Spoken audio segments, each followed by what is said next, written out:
connected with Doug, attended a seminar. By that time, his team had already left, gone to Xerox PARC. He had created his own institute, the Doug Engelbart Institute. Actually, originally it was called the Bootstrap Institute, I think. But it was primarily himself, his daughter, Christina, and his secretary, Mary Coppernoll, and a set of friends. The friends were not full-time. And he was still trying to deliver the message that it's not about the technology. It's about what we do as a society. Okay? Can you say a few words between, I guess the team left in about 75 and now we meet him in 92. What happened between 75 and 92? Okay, well, let's see. Two sides of that, right? On the Xerox PARC side, they were working on improving the mouse, improving bitmap windows, coming up with the Xerox Dandelion, Dorado, and what was that machine began with a P? Precursor to those Dandelion, Dorado, and Dolphin machines. So anyway, they were building very expensive personal computers at Xerox PARC because they had the mouse, they had bitmap window management, they had text processing, they were building word processors, they were doing symbolic computation. The Alpha. Anyway, so that was happening at Xerox. And then that led to Gates and Steve Jobs, and then you know that history, right? So they took the windowing, they took the mouse, and they created the PC revolution. Doug, on the other hand, was still trying to get contracts, he was still trying to do his coevolution story. By the way, there's a term here that I haven't introduced called Kodiak, the concurrent development, integration, and application of knowledge, which is how he uses this tool to help his teams evolve. Okay? I didn't want to take too much time and go through all of Doug's work, but I thought that the ABCs was very important to introduce here. So Doug was still trying to carry that message forward. And this is when he was spinning out that company called Timeshare, which was then acquired by McDonnell Douglas. And they tried to offer it as a service, a paid service, a time-sharing service. And it went for a few years. And in fact, in 1980, I know it was in existence around 1980 because one of my very good friends from Stanford graduated and went to work at Timeshare. So I know it was hiring right about that time. But it never really achieved huge success. It achieved limited success, but never huge success. And so by the time 1992 rolled around, all the machines that were supporting NLS, and these are big DEC 20, Digital Equipment Corporation, DEC 20s, were in the closet. They were being unplugged, they were in the closet. All the disk drives were, in the plastic storage units. It was not running. The system was kaput. Actually, that's not entirely true. There was one small system that he was still using in his office, because he was still using that to read his email and take all his notes.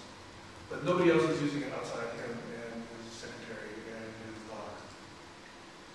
So it was around that time that after I took this seminar, I offered Doug, some of my R&D money to get that machine out of the closet, plug it back in. He had to go look around for more of these coordinate key sets. I and John and others in my team got it. We learned how to use it. And we actually were using this. Why? We're not using it just to say we were cool. We're using it because Doug wanted to see if we could use this technology to help teams run better. Our team was a software engineering team.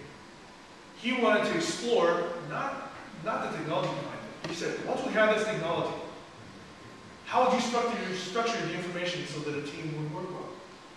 So he said, what does it have to contain? Well, let's see, it's probably got all the contact information for the team. It probably has meeting minutes. It can't have all the email. In fact, all his email is in NLS. But he said, how else do you want to structure this thing? That was what he was interested in. He called this the handbook, the team handbook. So he was interested in getting a bunch of teams together to say, what would their handbooks look like? That was our experiment. So you could put specifications in there, you could put meeting agendas, you could put strategic plans, you could put designs, you could even put code if it was written in NLS. So, we had very, very rudimentary results. But I use those results even today. So anytime in fact, had I put together a wiki by this morning, because I fell asleep last night, but had I put together a wiki, I have a standard format. It's got like 5 or 6 key elements that I always put in every wiki that I see. Okay? And it includes things like what are our rules of engagement? You know, where do we put meeting notes? Put a standard page there for contact information. I put a place for audio records. I put our rules of engagement. How are we going to make decisions together? Okay? As a draft. You know, not that it has to be that way, but it's a starting point. So I'm still using those handbook ideas, even though I don't have NLS. But that was what Doug was trying to experiment. Okay, here's one of my, yes, I can call this all life regret. In 1993, my former boss offered me a chance to co-found the company with him. Okay? And 1993 was kind of like the end of the era of big government spending, big defense spending under Ronald Reagan. So we thought, you know, okay, now the Democrats are going to come, we're not going to have as much money. So around 93 was when I took the opportunity to join my friend Steve and found a company called Coexistence. This one here. This again was scanning and image processing technology that we thought we could apply to commercial and personal application. So just a brief note about Documentrics. The product was PaperMaster. It worked with scanners. Okay, and what, you know, guys know what scanners are, right? They take a piece of paper and they turn it into images. Well, we thought that the price of scanners was going to go like this, so that in a small number of years, scanners would be everywhere. In fact, even built into keyboards. Okay, so we thought if we could build software that would allow scanning to be, you know, ubiquitous, this would be pretty nice. Now, what you could do with all these scanned documents was you could fill out forms, you could actually file it, you could email it, you could fax it, and really cool. You search for any word on any document on any page and know nothing about indexing, know nothing about OCR. We did that completely behind the scenes.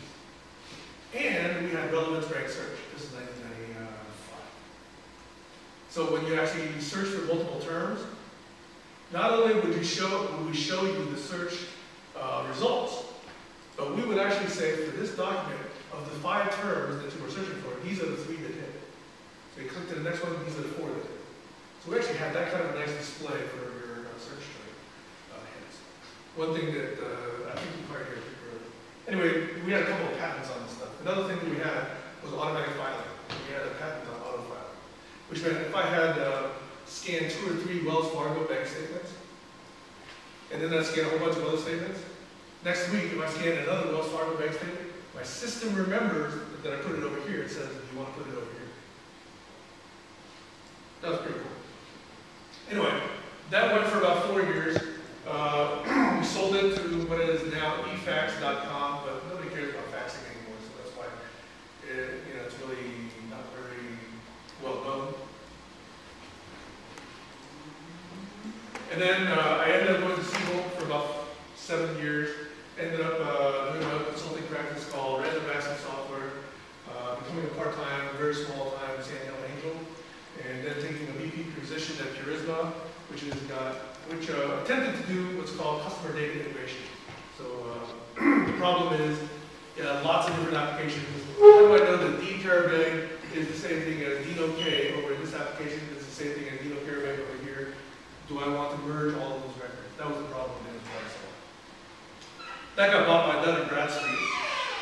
And then for the last 5 years, I've been at eGain running the research projects. And that led to the program for the future. So let me go back on the Doug's story. How much time should I take? How much time do we have in this? We have 20 more minutes on the list. So, let me quickly go through the rest of the story here, okay? 2008, SRI put together an event that was kind of looking back at all the 40 years and saying, look how Doug and SRI contributed to the GC revolution, okay? So it was a retrospective. It was celebrating the fact that the entire PC industry started from SRI, okay? Mei Lin, she's the visionary in this particular she was the one that said, what is this? You know, this is a retrospective. You know, what are we doing? What are we going to do from now on leading into the future? So she got myself and 6 other people, so we were 8 people total, to put together a conference that we call Program for the Future. And this conference was held just before the SRI conference, okay? And it was looking forward. It was saying, of all the things that Doug wanted to do with all these technologies to help society, how much have we got done? And at that time, Doug said something like 3.2%. And he meant it in jest, but he was delivering a message. He was saying, we've barely taken a step. So because of that, Maylin and I and others said, this is the conference we're going to put together. It was a half-day conference. No, it was a day-and-a-half conference. It was a day and a half. Were you there in 2008? No, I saw it. Yeah. So it was a day-and-a-half conference, and we had Steve Wozniak was there, Alan Kay was there, Peter Norvig from Google was there. God, we had so many really excellent people. I mean, I can't even name them. All come and essentially, you know, say, yes, we need to acknowledge Doug and do much more because we've barely done enough. This is forward-looking. In 2010, we did a second conference, really trying to introduce the notion of ABC thinking. Okay? I would say we had some, not complete success. Okay? So, the important thing about this is that it got me in connection with a number of people. Dino's a particularly great example of that. Okay? Is that we built this little network. Jack's also part of this network. Right? I never knew Jack before we did these conferences. So that's what's led, I apologize for being stuck with this, to what we're doing now this week. Okay? We call kind of this converging story. So, out of that, we, the core group that was planning this conference, said, what does Program for the Future really want to look at going forward? Okay? So, we came up with kind of these 8 defining principles for Program for the Future. And this we came up with around July of 2009. And it's been relatively stable, although people's commitment to this is, you know, waxed and waned. But, you know, these are the principles that we put down. First, that what we're really trying to do is help society. Now, I've heard planetary disaster is kind of this negative way to put it, but we're really trying to help humanity sustain. The 7th generation notion. Okay? In order to do it, we want to do it via massively scalable collaboration. We want to co-evolve tools and human systems. Apply that approach. Okay? So this is somewhat about the approach strategy. This is somewhat about the way we want to do it as people. We want to bootstrap. What this really means is we want to iterate, always learn. We want to build a community of like-minded people, including Maylin, including Jack, including Dino, including myself, Eileen, Valerie, Rob, all these people that have started to become a community. We want to spawn initiatives. We want to take specific action. Okay? We want to improve the improvers. This is a really good point. Okay? We want to apply the ABC model. And we want to harvest and mine as much as we can out of Doug Engelbart. This is a key point, okay? We don't want to say we're the only way to do this. By no means, okay? There are many viable ways to explore this. But we think that there are not enough that are exploring Doug's ideas. So we want there to be at least one, which is this one, that are kind of exploring Doug's ideas, taking them as far as they can, and then trying to incorporate other ideas. These are the 8 core principles we came up with in July 2009. And like I said, they've been very useful for people to decide whether they're aligned or not aligned. Okay, this is close to the end. I want to indicate this. I'm showing this in complexity, but let me zoom in. So this is what I'm proposing as the architecture for Program for the Future. You need to zoom in. Yeah, so I'm going to zoom in on this part right here. This top part here. We've gone through this before. There's a litany of threats. Okay, we know them all. And they're made worse because of just growth in every dimension. So Howard said this is the singularity, and in some ways he's describing a phenomenon that we all know is kind of inevitable. Whether or not certain other side effects happen is arguable. So, this is a very grand scale problem, which all says if we don't do something about this, we're going to be in pretty bad shape. So here's the other realization that I was just alluding to. Many efforts will naturally be launched. They're going to be well-funded, they're going to be well-meaning, what's realistic, what's leveraging. A lot of these things are addressing the problem specifically, all those ones at the top. What Doug was trying to say is, how can we leverage ourselves most effectively? So the key notions that drive Program for the Future are averting planetary disaster at global scale, those principles, improving how we improve, improving how we work together. Okay? So what we've come up with are some proposed projects. Some of them are underway, some of them are not. Okay? And I'll show you a different version of this. This thing I'm calling WYSI-Do. It's a very, very basic collaboration tool. I mean, all of you know what action items are. All of you know what delegation means. All this is trying to do it in a very team-oriented, autonomous, collaborating entity kind of way, tracking action items. This is the way we can actually execute as a team. This, I've never talked about with this particular group, but I refer to the problem. This is an effort to try and resolve or make progress on the recognition program. Okay? And I'm not going to spend too much time on this. This is a human system effort. This is trying to provide a rules of collaboration that can be an alternative to Robert's Rules of Order. Okay? Robert's Rules of Order had a certain set of assumptions. Rules of collaboration is a very different set of assumptions. I'll spend one more slide on this later. Then this one is global SamHahn. If for nothing else, I want to make progress on all this, but this thing is what I'm going to spend the rest of my life doing. Okay, I'll describe that later.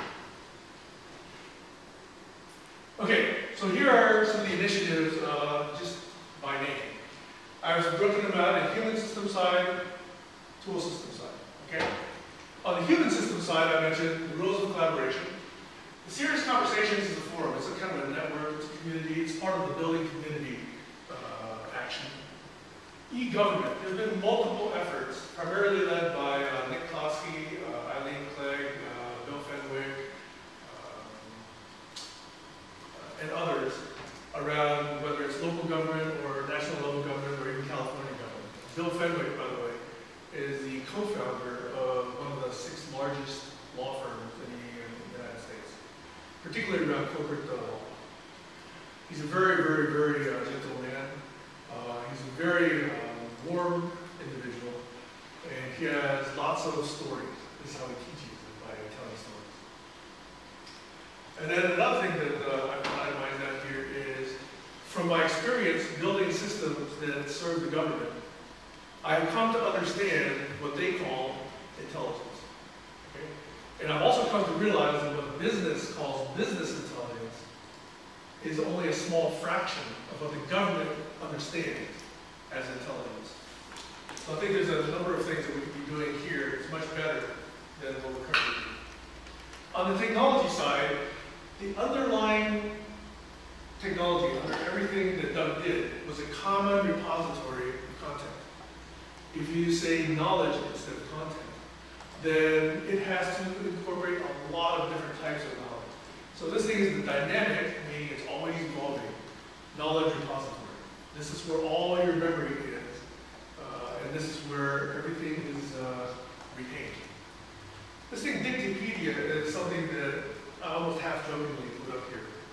And that is, the intent is to be much, much simpler than a topic graph, much, much simpler than debate graph, much, much simpler than a topic map or a knowledge garden. And it's just a way for teams to just standardize their glossaries. What is there? Glossaries. Their dictionary. Okay? Now, it appears to be so trivial, but that's one of the very first things I always do. Like I said, whenever I set up a wiki, I create a glossary page. Okay? And in it, every term, every phrase can contain multiple definitions. And this way, the team can say, how it evolves towards this notion of what this word really means. What does completion mean? What does action item mean? What does evaluation mean? What does requirement mean? Every team has a different notion of what those things mean. Okay? So this is just a way for these common vocabularies to be made very, very transparent, very, very explicit. I've alluded to WYSI-Do. it has a complement in this global sim idea in that WYSIWYG is very atomic, global sim is very strategic. And underneath all that is an identity management platform. I didn't indicate Glyph, I didn't indicate co-browse, because that's being done by eGame, although it can certainly be leveraged here. Okay? It turns out that now, after several years, it looks like eGame's going to do this identity management piece. Okay? So I'll probably still leave it here, but it was conceived originally as part of this idea. Now, there are some things which I believe still need to be done, even if we get all of this done. Okay? And we're going to get into some really, really esoteric topics now. The TFAR, TFAR behavioral model. Okay, the fundamental idea is this. We think, and our thinking affects our feeling. How we think and feel affects our actions. And then our actions have consequences, results, TFAR. The thinking and feeling is not typically external, it's internal, right? Unless somebody really knows you very well. All most people can see are actions and results. Why do I think this is important? Because when teams fall apart, it's usually because some of the team members are unhappy. And they're unhappy because of, something they feel. They're neglected. They're not recognized. They're not compensated well. They don't have an important role. Their interests are not represented. Whatever the heck it is, okay? This affects a maturation model. And by maturation model, I mean this. We have a lot of words about how teams work. We have action items, we have minutes, we have agendas, we have budgets, we have spending, we have rooms, we have resources, we have technology. We don't typically look at how individuals bring themselves to the team. The individual, no matter how well the team functions, the individual has to be prepared to collaborate as a full member of that team. That's the way they can most fully present themselves to the team. And if they're still stuck here in ego, in fear, in self-protection, okay, they're not going to be as effective in the team. They're always going to be worried about protecting themselves, or trying to run a hidden agenda, or fearing that somebody else is going to abuse them, or fearing that if somebody else gets all the credit and that they don't get the credit. This is what happens with Doug's team. This is what happens with a lot of teams. This is what happens with a lot of marriages. So the personal responsibility is at least as important as the way the team is structured for a team to be effective. And then, inherently, some members of the teams, particularly leaders, have an innate sense of this. But I want to make this very explicit.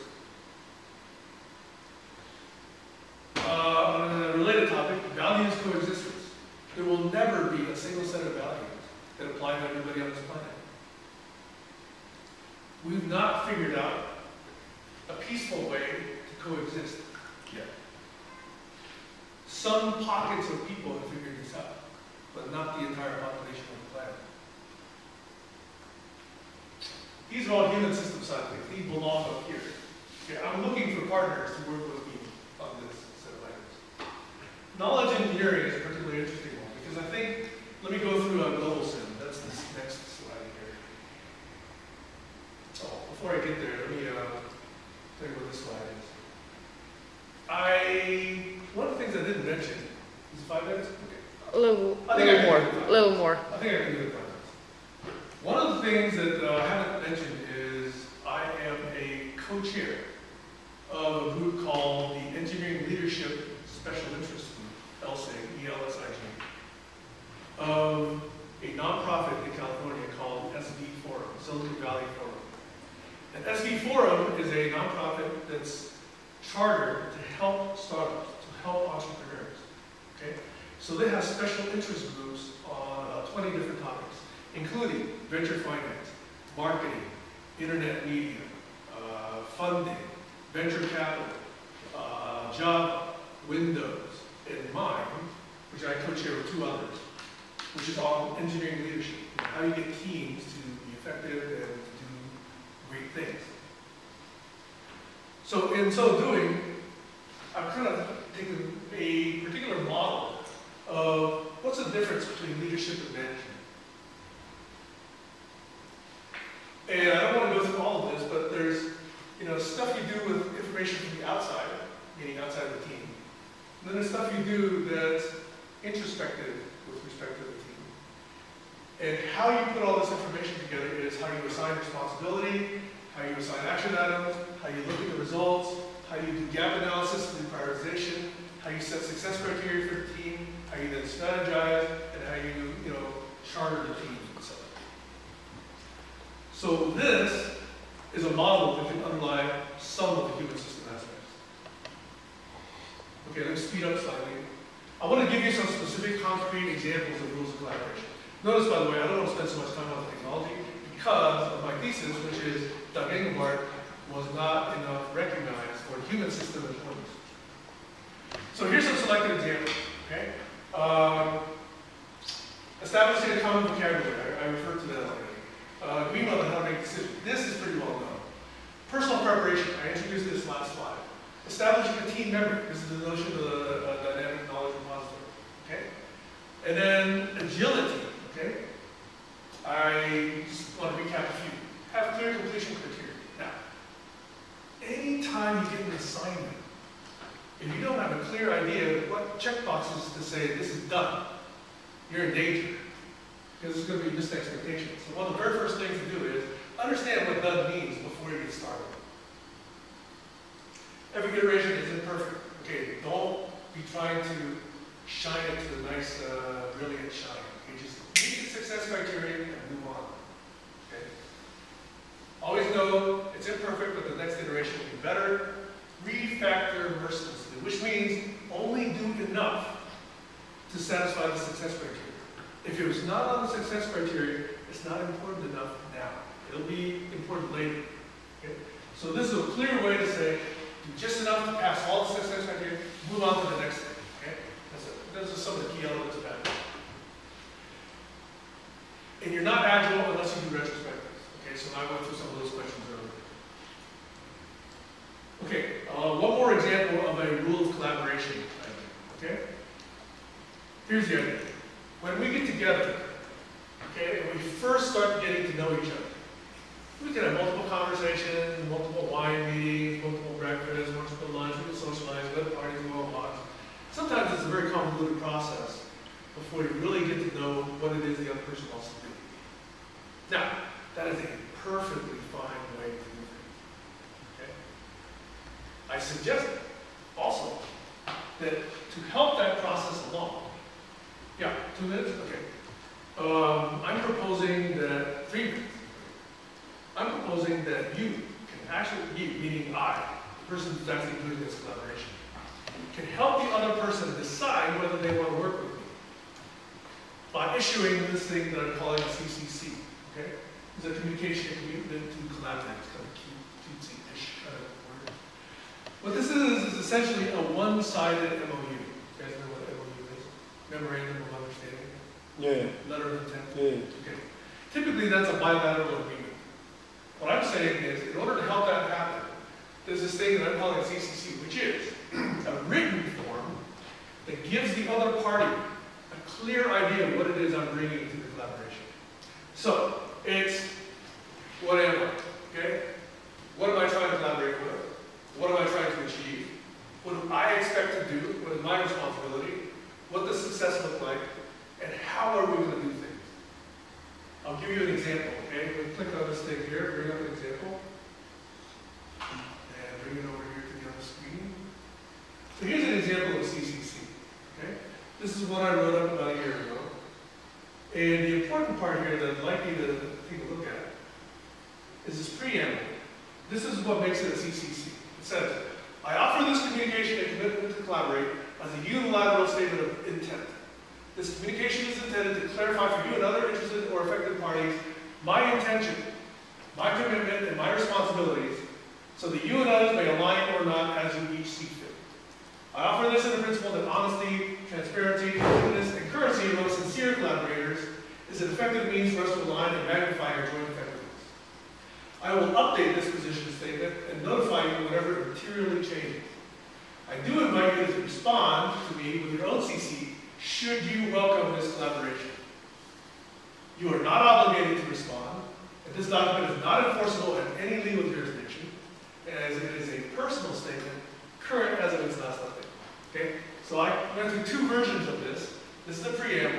I last updated this thing in 2010, and then now if you take a look at the rest of the body, it's trying to communicate who I am, who I'm going to collaborate with, for what objective, what am I going to do, what is my responsibility to achieve what milestone, until what condition, until what happened, where I want to concentrate, and where I believe we can complement each other, okay? And then the kind of version management history, and where to find the CCC, and then electronic signature, okay? So, I haven't proven that this is entirely effective, but it's a way to get more explicit, it's a way to get more transparent. Transparency is one of the key themes I'm trying to promulgate. Maybe promulgate is bad word. Let me get rid of this and see if I'm done. I'm very close to done.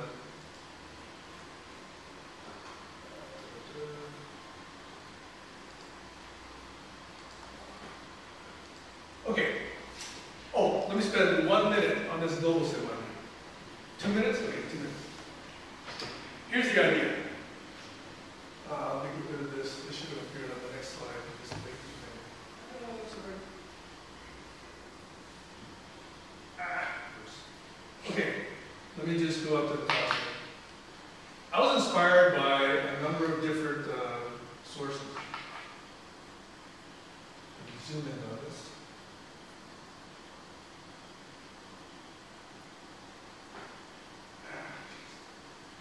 Keep in mind that I'm trying to use this in a twisted way, so I'm not moving my mouse correctly.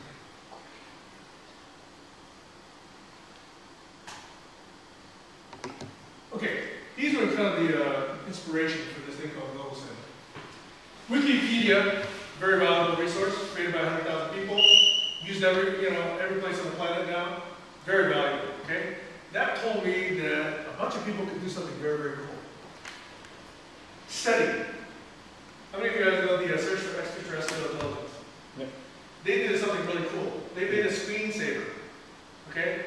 Which meant that you could take all this gobs and gobs of signal data and help SETI project run this when your computer was idle by running it as a screensaver, okay? This got me the idea that you can actually use compute power from a lot of different people to do something pretty cool. Yep. Arizia. I've not mentioned this to many of you, but I read a science fiction series called The Lensman by E. Edward Doc Smith, who was actually a chemist, who, in his grand imagination, envisaged the collision of two galaxies. Okay? And in one galaxy was this very old race of just ancient beings whose form of recreation was just to imagine the future, and then they would wait and see if they were correct. Okay? They projected thousands and millions of years into the future, and this was their game. Okay? Foundation. The idea behind Foundation is that there's this galactic empire, and for social chaos, the way we're seeing right now, just on this one planet, this mathematician, the sociologist mathematician, understood that chaos is coming. Systems were going to implode. So he saw the Dark Ages coming. And what he wanted to do was put together a secret institution called the Foundation that would minimize the duration of this Dark Ages. Okay, so those are the... Half a minute. All right, half a minute. Okay, so what I'm going to do here is propose a project, which I've begun to specify, which is a way to take knowledge, shareable by everybody, to make it codifiable, to make it executable, and as it's executable, make it therefore testable. Okay? And because it's executable, it will be predictive. And that I want to be able to take multiple such pieces of knowledge and compose them together to make larger models. Okay? To be able to run simulations, compare what-if scenarios, and be able to analyze outcomes so that we can improve our decision making. Now, this is I didn't save enough time for this, but imagine all the areas you could apply this, okay? Strategic planning, e-government, investment, especially these wicked problems that we identified. So to me, this low sim idea is, in my